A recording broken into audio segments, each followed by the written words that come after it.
So I'm a gardener for a living, and I have been for 28 years.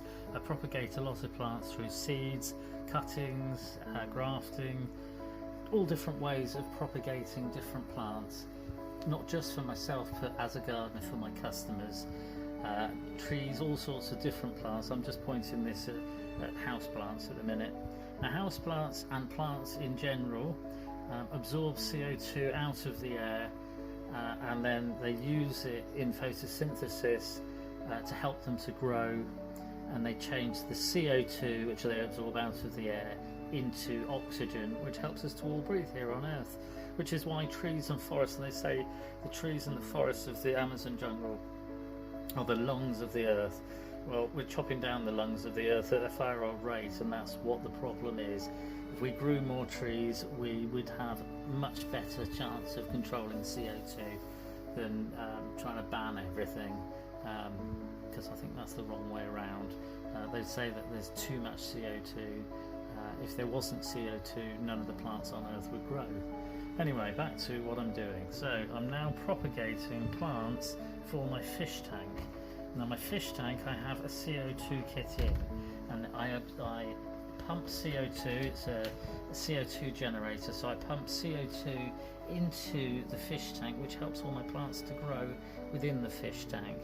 Now, these are tropical plants for my fish tank, and I've got different plants in here. So I've got Bucephalandra, I've got different things, Java ferns, all sorts of things. In here there's a couple of types of Anubias, so there's a dwarf one down there, Nana Petite, and another one, a Coin Anubias.